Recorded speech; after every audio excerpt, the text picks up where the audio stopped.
Satoshi Nakamoto's white paper explained. So we're going to break down Bitcoin's Satoshi Nakamoto. We're going to break down like this white paper. This white paper is basically the document that was released. I believe it was like in 2008, and it explained Bitcoin, the first peer-to-peer electronic cash system. So this document outlines the specifics from like an academic standpoint, where it's like how this technology would work and how Bitcoin would work. So I'm going to read some of this. I won't read this whole thing. It's about 9 pages, not that detailed, but I'm going to just kind of break down each individual section and why it's important and how this white paper kind of was the start of actually creating Bitcoin and making it actually real. But this is amazing, and this is what everybody should know if they're actually looking to understand Bitcoin. You should start here, Bitcoin white paper. So abstract, a purely peer-to-peer version of electronic cash would allow online payments to be sent directly from one party to another without going through a financial institution. Digital signatures provide part of the solution, but the main benefits are lost if a trusted party is still required to prevent double spending. If a third party is required to prevent double spending, we propose a solution to the double spending problem using a peer-to-peer network. The network timestamps transactions by hashing them into an ongoing chain of hash-based proof of work, forming a record that cannot be changed without redoing the proof of work. The longest chain not only serves as proof of the sequence of events witnessed, but the proof that it came from the largest pool of CPU power. Hold on, let me like go slow. So essentially, it's a peer-to-peer version of electronic cash. Peer-to-peer means that I can send it from one person to another person without having to go through a financial institution. Digital signatures are basically like the keys. So digital signatures provide part of the solution, but the main benefits are lost if a trusted third party is still required to prevent double spending. So double spending is like if I have one Bitcoin, I can just make a carbon copy of that one Bitcoin and send it to two people, even though I really had one Bitcoin. So how do you solve this double spend problem? And he proposed a solution of the double spend problem using a peer-to-peer network. This is actually the blockchain. The blockchain is the peer-to-peer network that communicates without a trusted third party. And the network timestamps transactions by hashing them into an ongoing chain of hash-based proof of work. So timestamps, what they mean by that is it's like when you deposit money into your bank account, they have a record of the time that you did it, the location that you did it at, the bank that you did it at, all those details as far as like when you actually did that transaction, it's timestamped by the bank or financial institution. What he's proposing is creating a similar trusted system that doesn't require a financial institution, and it's a network, peer-to-peer network of people sharing information together from one computer to another, where they're actually approving transactions and then they're looking at them based on the timestamp. So this is really interesting. And then hashing them is basically just locking it. That's what the word hashing means, into an ongoing chain of hash-based proof of work. So every transaction is timestamped, and then it's hashed, which means it's locked, and it's put onto a chain of hash-based proof of work, forming a record that cannot be changed without redoing the proof of work. So in order for you to get another timestamp that you made a deposit in your bank account, you actually have to go make another deposit in order to actually get that timestamp. So the same thing with this is like you actually have to do the proof of work in order to show that that transaction happened. And then once that transaction is hashed through a hash-based proof of work system, you can't really change it unless you redo the proof of work. So it's like the only way you can add more money to your bank account is by going to the bank and physically adding more money, and then them seeing another transaction where you actually added more money into your bank account. That's the only way that it will work. And the longest chain not only serves as proof of the sequence of events witnessed, so what it means by the peer-to-peer network. So if 1,000 people all see that, all right, these transactions were all approved, and then this one transaction comes out of nowhere, but we all did not see that transaction, then we're not going to necessarily validate that transaction. We're going to go based off of what we've been seeing, which is the largest pool of CPU power. And as long as the majority of CPU power is controlled by nodes that are not cooperating to attack the network, they'll generate the longest chain and outpace the attackers. So the network accept. So if I want to attack the network, there has to be enough nodes on my side, and nodes are basically people that are keeping the system running. If those people want to stop the system and sabotage the system, which wouldn't benefit them because they're getting rewarded in Bitcoin by making sure that the system's going, so these people would have to basically want to sabotage the system and work with the attackers, but essentially everybody's getting rewarded by keeping the system going. So it's not an incentive. So the network itself requires minimum structure. Messages are broadcast on a best effort basis, and nodes can leave and rejoin the network at will, accepting the longest proof of work chain as proof of what happened while they were gone. So the system's going to run itself. It's a peer-to-peer version of electronic cash.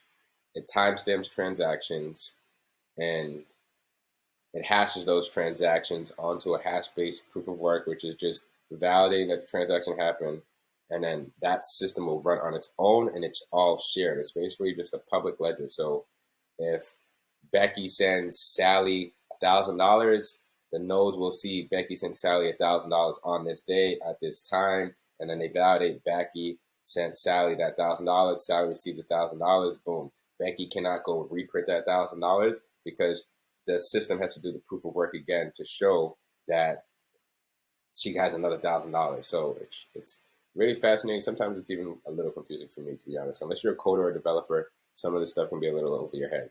But basically, introduction. Commerce on the internet has come to rely almost exclusively on financial institutions serving as trusted third parties to process electronic payments. While the system works well enough for most transactions, it still suffers from the inherent weakness of the trust-based model. Completely non-reversible transactions are not really possible since financial institutions can not avoid mediating disputes. The cost of mediation increases transactions costs, limiting the minimal practical transaction size and cutting off the possibility for small, casual transactions, reversible services. With the possibility of reversible, the need for trust spreads. Merchants must be wary of their customers hassling them for more information than they would otherwise need. A certain percentage of fraud is accepted as unavoidable. These costs and payment uncertainties can be avoided in person by using physical currency, but no mechanism exists to make payments over a communication channel without a trusted third party. So banks and financial institutions are essentially the trusted third parties. What is needed is an electronic payment system based on a cryptographic proof instead of trust, allowing any two willing parties to transact directly with each other without the need for a trusted third party. Transactions that are computationally impractical to reverse would protect sellers from fraud, and routine escrow mechanisms could easily be implemented to protect buyers. In this paper, we propose a solution to the double spending problem using a peer-to-peer distributed timestamp server to generate computational proof of the chronological order of transactions. The system is secure as long as honest nodes collectively control more CPU power than any cooperating group of attacker nodes. Oh my gosh, this is so interesting. So we define an electronic coin as a chain of digital signatures. Each owner transfers the coin to the next by digitally signing a hash of the previous transaction and the public key of the next owner and adding these to the end of the coin. A payee can verify the signatures to verify the chain of ownership. So owners wants public keys. They have the public keys, and then they send the transaction. The transaction's hashed. Owner zero's signature. Owner one's private keys. Now, owner one's public keys verified. Owner one's private keys they sign, and then transaction. Owner two's public keys hash. Okay, and then that's verified, and that's verified. So this is basically like a module or visual of how the system will work. A payee can verify the signatures to verify the chain of ownership. The problem, of course, is the payee can't verify that one of the owners did not double spend the coin. A common solution is to introduce a trusted central authority or mint that checks every transaction for double spending. After each transaction, the coin must be returned to the mint to issue a new coin, and only coins issued directly from the mint are trusted not to be double spent. The problem with this solution is that the fate of the entire money system depends on the company running the mint, with every transaction having to go through them just like a bank. We need a way for the payee to know that the previous owner did not sign any earlier transactions. For our purposes, the earliest transaction is one that counts, so we don't care. So we don't care about later attempts to double spend. The only way to confirm the absence of a transaction is to be aware of all transactions. In the mint-based model, the mint was aware of all transactions and decided which arrived first. To accomplish this without a trusted third party, transactions must be publicly announced, and we need a system for participants to agree on a single history of the order in which they were received. The payee needs proof that at the time of each transaction, the majority of the nodes agreed it was first received. So this is this process of creating that public system, right? And that public system is going to remove that need for a trusted third party by just making the transaction public. So if I can see that JP Morgan sent $1 million to Citibank, and I can verify that JP Morgan sent $1 million and then print another $1 million and send it to print the same million and send it to another company. Imagine like being able to see every single transaction that big banks are doing, that everyone is doing to verify that it actually happened. So that's what it is. It's creating this trustless system where everybody can see what's going on. So I can see who sent money to who. I can see this wallet sent money to this wallet, that wallet sent money to this wallet, et cetera, et cetera. So it's just creating an open-based system where everybody can see what's going on. That's that paragraph, right? So the solution we propose begins with a timestamp server. A timestamp server works by taking a hash of a block of items to be timestamped and widely publishing the hash, such as in a newspaper or Usenet post. The timestamp proves that the data must have existed at the time, obviously in order to get into the hash.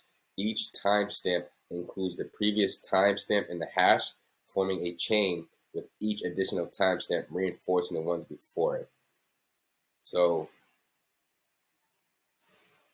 the solution we propose begins with a timestamp server. A timestamp server works by taking a hash of a block of items to be timestamped and widely publishing the hash, such as in a newspaper or Usenet. The timestamp proves that the data must have existed at that time, obviously in order to get into the hash. Each timestamp includes the previous timestamp in its hash, forming a chain with each additional timestamp reinforcing the one before it. So imagine this. So this is block one. Block one has all the transactions on it, and each transaction is timestamped. Once that block is hashed, you need the hash code from block one to create block two. So block one creates a hash code that you need to create block two. Then all these transactions again are timestamped. And then in order to create block three, you need the code from block two.